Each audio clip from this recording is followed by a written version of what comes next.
evolutionary enlightenment is about a collective emergence, not merely about an individual attainment. So I think it has more potential than the old enlightenment for cultural transformation at the leading edge. But it's more challenging because because people have to cooperate with each other. And that seems to be the real human predicament, is how do you get people to cooperate with each other, you see? So you can have a bold, heroic man or woman, right? You can have special, extraordinary individuals, right, who go off and they do what they need to do, you know, and they're just these incredible examples of unusually committed, empowered individuals. But as long as the individual does this on his or her own terms, by him or herself, we aren't going to get anywhere, right?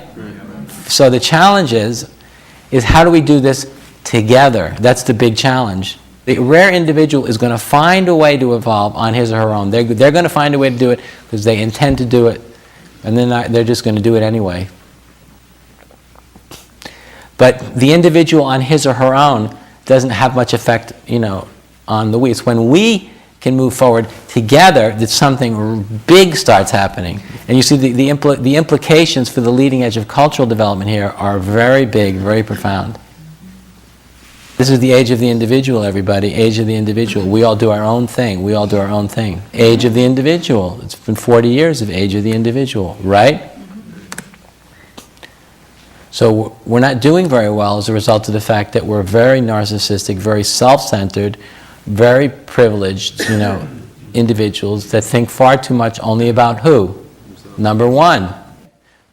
So this teaching is very much about this leap from the I to the intersubjective we.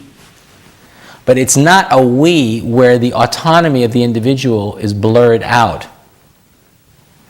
It's where the autonomy of the individual becomes empowered like never before.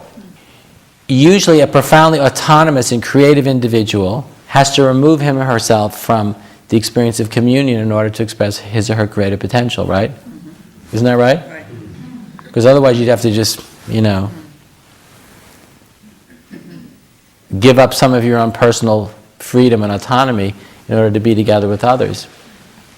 But in this non-dual state that many of you are going to experience, what you find is, and this is the miracle of the teaching, is that two things happen simultaneously. Number one, the creative autonomy of the individual emerges like never before, and at the same time, because the ego boundaries are fallen away, there's no sense of a gap or a wall between yourself and the other. So you feel so it's a non-dual experience, because from a purely rational point of view, it doesn't make sense, but at the level of experience, this actually happens. So you experience both the liberation of your own creative power and autonomy, and at the same time, any sense of boundaries between you and the other, you and the others, falls away. So you feel no boundaries, which is what communion, the experience of communion, is when you experience no sense of boundary with the other or the others, right? That's communion is oneness with. At the same time as you experience your own sense of being liberated as a creative individual. It's when the one and the many merge. But when they merge, they paradoxically don't become indistinct. You see, that's the beauty of it. And I'm convinced that at the leading edge, that this is what the next step is. The only way to transcend pathological narcissism is through this intersubjective enlightenment. When we look at our personal predicament in a cultural context, right, we begin to see the need to go beyond this pathological individualism